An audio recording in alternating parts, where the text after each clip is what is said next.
So how does a team with like just 39% possession, a team made up almost entirely of guys who didn't even grow up in the country, manage to completely paralyze a billion-dollar tournament favorite squad for 74 minutes? It's wild, It really. really is.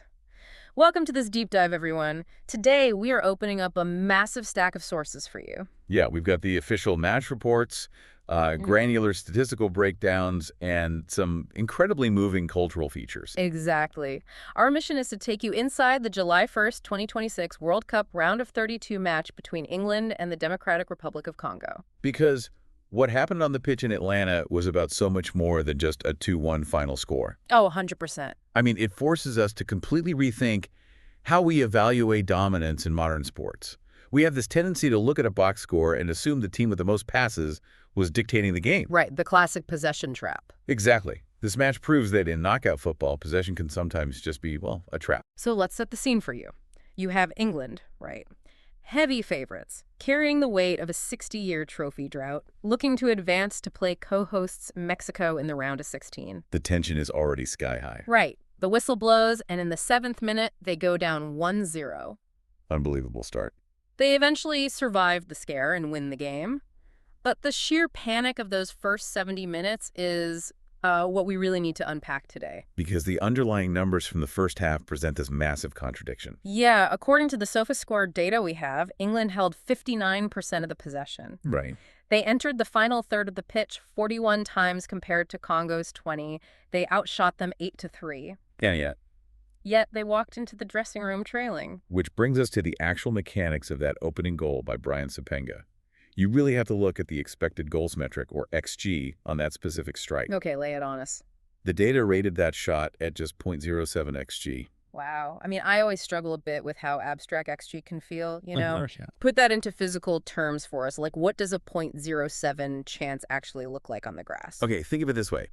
If you placed a striker in that exact spot on the pitch, with that specific angle to the goal, and that exact amount of defensive pressure around him, Right. and you had him take that shot 100 times, he only scores 7 of them. Only 7. That is wild. It is an incredibly low probability attempt. The angle was just impossibly tight. But Sapenga's execution was flawless. Flawless. Beating Jordan Pickford at the near post. And, the moment that ball hit the back of the net, DR Congo's entire tactical blueprint just locked into place. They didn't need to push anymore. Exactly. They no longer had any obligation to entertain. They shifted right into a classic low block. Okay, I want to visualize this low block because I think it explains why England's possession stats look so deceptive. Definitely. It's like a boxer dominating the punch count, throwing combinations all around, but the opponent is just absorbing everything on their gloves. That is a perfect analogy. So for the listener trying to picture this, Congo basically parked two incredibly tight, disciplined lines of defenders right on the edge of their own penalty area, right? They just choked out all the physical space. Yeah, that is the exact way to picture it. By dropping those two lines so deep, you deny the attacking team any space to run in behind you. Right, there's nowhere to go. Nowhere. So what you end up seeing is the attacking team, England, in this case, passing the ball endlessly from left to right. It's just back and forth. Right, creating this giant horseshoe shape around the penalty box, looking completely out of ideas. Wow. A sterile possession. I mean, England had the ball, but DR Congo had the control. And the sources show that the English players were getting visibly frustrated by this. Oh, absolutely. Jude Bellingham, who has had a phenomenal tournament, generated over 0.5 XG himself in the first half alone, but he misses 2 massive chances and actually ends up picking up a yellow card out of sheer frustration. Yeah, the pressure was getting to them. And Harry Kane had a volley blocked at point-blank range, and even a VAR penalty check went against him right before the half. It was relentless. But it wasn't just England failing to finish, was it? We really have to talk about the guy wearing the gloves for Congo. Lionel Mpasi. Yes. He put on an absolute masterclass in modern goalkeeping. SofaScore gave him an 8.3 rating by halftime alone. Which is insane for 45 minutes. It is. To understand why that number is so high, because a rating over 8 for a keeper in a single half is incredibly rare. You have to look at his holistic impact. It wasn't just shot stopping. Right. He didn't just make 3 crucial reflex saves. He statistically prevented 1.09 goals on his own in those 45 minutes. Wow. And he was coming off his line to aggressively pluck high crosses out of the air. Just commanding the box. Exactly. When a goalkeeper does that, it removes all the oxygen from the opponent's attack. It gives players like Axel Tuanzebe and Arthur Masuaku the confidence to stay rigid in that low block. Because they know he's got their backs. Precisely. They know their keeper is commanding the airspace behind them. But I want to push back on the idea that this was just 45 minutes of the Alamo, you know? Fair point. It wasn't just one-way traffic with Congo hanging on for dear life. The margins were terrifyingly thin for England. Oh, razor thin. Aaron Wan-Bissaka literally had to make a goal line clearance to keep it at 1-0. And then this was crazy. Wan-Bissaka gets on the end of a low cross, turns Wan-Bissaka, and blasts the ball off the post. The collective gasp in that stadium. Right. That could have easily been 2-0. And that sequence highlights the ultimate vulnerability of trying to break down a low block. How so? Well, when a team commits 7 or 8 players into the opponent's final third to relentlessly chase an equalizer, they leave acres of empty green grass behind them. So they're completely exposed on the counter. Exactly. Wisa hitting the post was a stark, blaring alarm for England.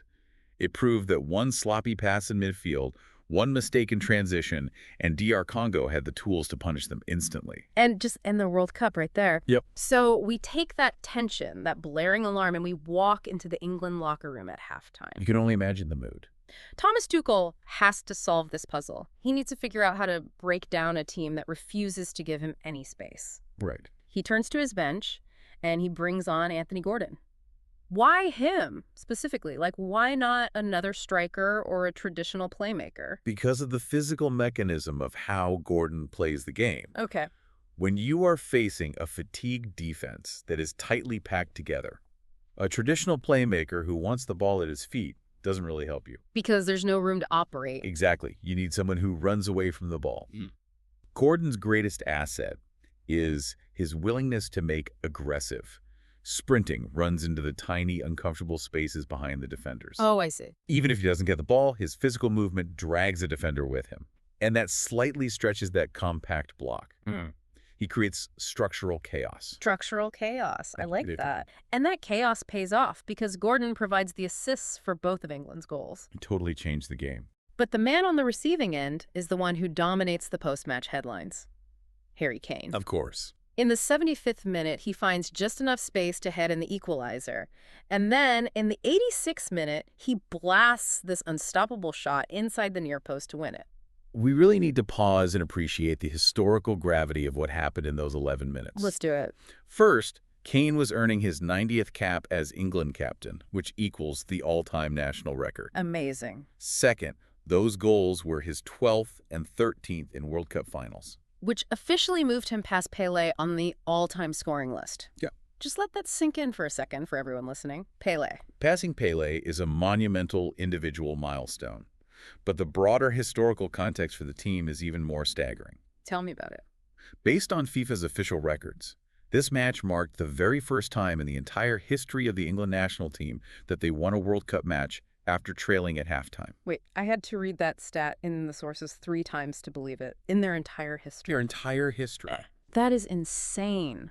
In the 9 previous World Cup matches where England went into the halftime tunnel losing, they had drawn twice and lost 7 times. Wow. So they just don't do comebacks at the World Cup. They haven't before today. You have to consider the psychological baggage this national team carries. Oh, the decades of tournament failures. Exactly. The penalty shootout heartbreak, the constant media pressure. To stare down a halftime deficit in a knockout game against a goalkeeper having the game of his life and actually overcome it. It's massive. It requires a remarkable level of mental resilience. Well, the post-match quotes reflect how close they were to the edge. Tuchel openly admitted they suffered, quote, the worst start possible. Yeah, he didn't sugarcoat it. No, he didn't. He praised his players for not losing their patience, for trusting the system. And Kane talked about the reality of knockout football, saying it often comes down to hero moments and simply stating, it was me today. He's not wrong. But if I'm an England fan, looking at the media coverage we synthesized for this deep dive, I'm not entirely sure I'm celebrating this as a tactical victory. It's heavily debated. Right. Some sources called it a masterclass in patience. Others outright called it a disaster class that only worked because a generational striker bailed them out. Where do you land? I lean toward the latter. I mean, is it really sustainable to rely on an 86-minute wonder strike? It's absolutely not sustainable, and that's the massive red flag waving over this England squad right now. Thank you. If we strip away the emotion of the comeback, the structural issues are glaring. Yes, Tuchel's substitutions changed the geometry of the game, and Gordon's movement was vital. Right, the chaos factor. But relying on individual heroism to mask a sterile, unimaginative 74 minutes is a recipe for disaster in later rounds. Especially considering who is waiting for them. They have to travel to the Azteca to play Mexico. Precisely. You survive and advance. That is the only rule in tournament football. But if England comes out that passive against Mexico, and if they leave those same massive pockets of space open to counterattacks, they will be punished. They cannot afford to give a top-tier team a one-goal head start. No way! And that perfectly brings us to the lingering question of this match. Why was England so terrified to commit numbers forward? Right. Why were they so cautious? Because every time they lost the ball, they had to deal with DR Congo's main orchestrator, Yoane Wissa. He was a menace. And this is the detail in the sources that absolutely fascinated me. England's biggest nightmare, the player who completely deciphered their defensive structure, is a guy who makes a living torturing Premier League defenses every single weekend. It's a remarkable irony. But to understand Wissa's impact on this match, we really have to look at his personal journey. Yeah, it's an incredible story. It speaks directly to his resilience. Back in 2021, he suffered a horrific acid attack at his home in France. Just awful. It was a deeply traumatic event that required surgery and actually delayed his transfer to Brentford in the Premier League. But he fights his way back, arrives in England, and proceeds to become Brentford's all-time top scorer in the Premier League. He didn't just recover, he thrived. Exactly. Before he even secured his massive €60 million move to Newcastle, he had racked up 50 goal contributions. Wow. And look at the breakdown we have here. 22 goals with his right foot, 11 with his left, 8 headers. He is just a complete attacker. He really is. He spends his entire year analyzing how English defenders think, how they pivot, how they react to pressure, and he weaponized all of that knowledge in this tournament. He was phenomenal in the group stages, scoring 3 goals, including that masterful performance against Uzbekistan. Yeah, he was on fire. But against England, his tactical role had to shift dramatically. Yeah. As we noted earlier, DR Congo only averaged 39% possession. Yeah. When you are starved of the ball for that long, your center forward cannot just be a pure finisher waiting in the penalty box. Because they just become completely isolated, right? Exactly. They disappear from the game. Instead, Wissa functioned as a literal pressure release valve for his defense. Okay, explain the mechanics of that for us. When we say pressure release valve, what is he physically doing on the pitch to help those defenders who are pinned back? Okay, imagine a submarine taking on water under immense pressure. Okay. The defenders are suffocating. They intercept a pass, but they have nowhere to go.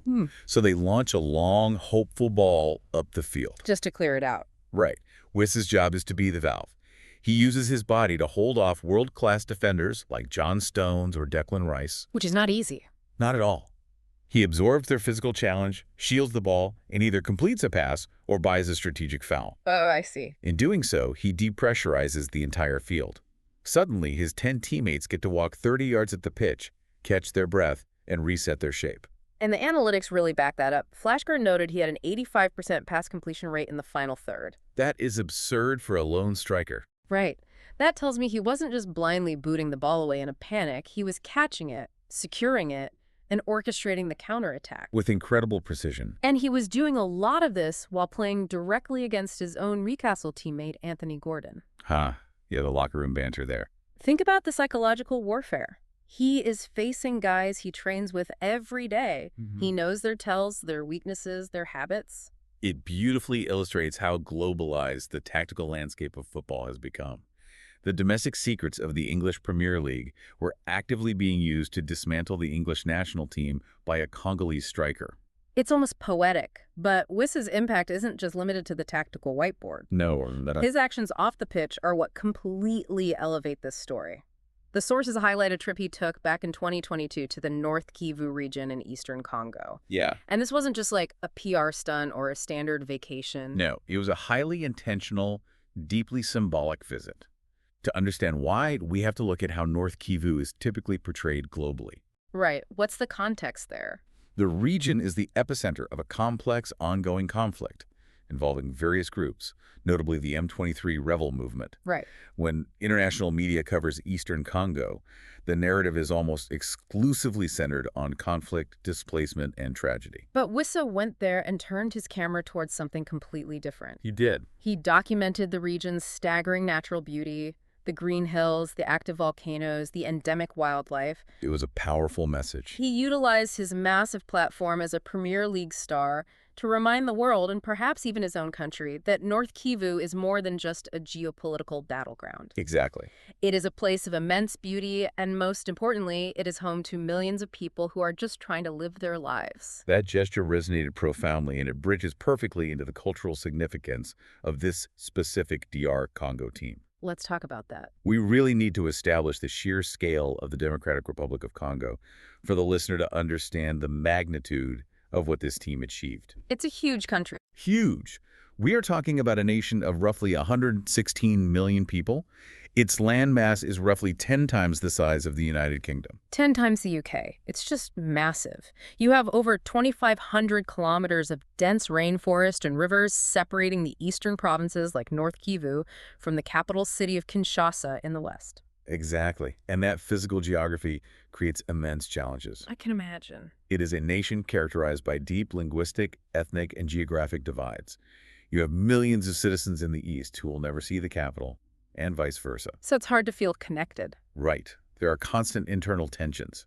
Finding a singular, unifying institution in a country of that scale, with that much internal complexity, is incredibly rare. But then this football team, the Leopards, they start winning. Yeah, they do. They hold Portugal to a draw, they beat Uzbekistan, they qualify for the knockout stages of the World Cup for the first time in their nation's history. History in the making. And suddenly, all of those deep historical fractures just pause. The deep dive cultural sources described how post-match celebrations erupted simultaneously. Everywhere at once. Yeah, you had people flooding the streets in Kinshasa in the far west, Lubumbashi down in the south, and Goma in the conflict-affected east. Think about the power of that shared experience. It's goosebumps. In a country where infrastructure often prevents physical connection, a football match becomes this totally synchronous event. Everyone tuned in to the exact same frequency. Exactly. The president of the DRC, Felix Tshisekedi, gave a fascinating quote, stating that the team strengthens the invisible foundations of our unity. That's a great way to put it. And the head coach, Sébastien Desabre, echoed that. He pointed out that this tournament run is about building the foundation of football for the country's future. Right. For a few weeks, they provided an institution that 116 million people could unconditionally trust and rally behind. And here is where we hit the most compelling, almost contradictory element of this entire deep dive. The diaspora paradox. Yes, the diaspora paradox. This team, which served as the ultimate unifying force for a massive African nation, is comprised almost entirely of men who grew up somewhere else. It's wild to think about. 21 of the 26 Congolese players on that World Cup roster were raised outside the DRC. It is a staggering reality of modern international football. Definitely. You look at that roster and you see players shaped by the academies of Belgium, France, and Switzerland. Right. You even have Aaron Wan-Bissaka and Axel Tuanzebe, the very defenders who were desperately trying to stop Harry Kane, who actually represented England's youth national teams earlier in their careers. Okay, let's pause on that for a second. Think about what must be going through Wan-Bissaka's mind. It has to be surreal. He grew up in the English system. He literally wore the 3 lions on his chest as a teenager. Right. And now he is throwing his body on the line, making a goal line clearance against the country of his birth to protect the dreams of a country his parents left. It's incredible. It completely redefines what a national team actually is. It absolutely does. Yeah. And, that dynamic wasn't just isolated to the players on the pitch. It extended right into the stands. What do you mean? Well, due to complex international visa restrictions and economic barriers, the vast majority of fans living in the DRC were entirely unable to travel to the United States for the tournament. Oh, right. So they couldn't even be there. Exactly. So who was creating that incredible, deafening atmosphere we saw in the stadiums in Houston and Atlanta? The Congolese diaspora living across North America. Oh, wow. The sources detailed stories of thousands of fans driving for hours, organizing carpools across state lines, just to ensure their team didn't play in an empty stadium. That is dedication. They became the proxy voice for the 116 million people back home who couldn't be there. It's incredible. You have a stadium in Atlanta, Georgia, effectively transformed into a neighborhood of Kinshasa. Yep. By fans who live in the United States and Canada, passionately cheering for a team of players who mostly live and work in Europe, all functioning together to spiritually unite a nation in Central Africa. Which demonstrates that in the 21st century, national identity is no longer strictly bound by physical borders or geography. Not at all. The emotional, cultural connection to a homeland transcends where you sleep or where you pay your taxes. It really is a beautiful concept. So to bring all of these threads together, we are ultimately looking at a single match that operated on two vastly different frequencies. Very different. On one side, you have England. They gave us a gritty, historic comeback that defied their own 60-year history of statistical failures. Right. They dominated the ball, failed the tactical exam for 74 minutes, and ultimately survived because they had Harry Kane to deliver a hero moment. Yeah, that sums it up perfectly. It is a lesson in patience, sure, but it's also a massive flashing warning sign as they pack their bags for Mexico City. And on the other side of the pitch, you have DR Congo, a team that executed a near-flawless tactical blueprint. They are so close. They relied on a superhuman performance from Lionel Mpasi and the relentless pressure release mechanics of Usain Wissa. They ultimately fell short on the scoreboard. But their journey through this tournament was transcendent. It achieved something far more significant than just a spot in the next round. And as we wrap up, I want you, the listener, to think about how this deep dive might shift your own perspective the next time you watch a major sporting event. It changes everything. We get so consumed by the granular details, the XG, the possession percentages, the tactical formations, and those things absolutely matter, right? They are the mechanics of how the game is won or lost. Definitely. But a single 90-minute match can simultaneously be a cold, calculated study in statistical efficiency and a profound beating mirror for human resilience, geopolitics, and identity. Well said. You can count the punches thrown all you want, but to really understand the fight, you have to understand what the fighters are actually fighting for. Which leaves us with a final, provocative thought to consider. Let's hear it. We live in an increasingly globalized world where tactical knowledge crosses borders instantly, and where 21 out of 26 players on a national team can grow up in entirely different countries from the one they represent. Right. It makes you wonder, does the modern diaspora actually represent the most pure, potent form of patriotism? When you consciously choose to fight for a homeland you may not have grown up in, knowing you carry the weight of millions who cannot be there with you, is that the ultimate expression of national pride? That is a brilliant question to leave you with, and definitely something to mull over before the next match kicks off. Thank you so much for joining us for this deep dive. Keep digging into these sources, keep questioning the numbers behind the narrative, and always stay curious. We'll catch you next time.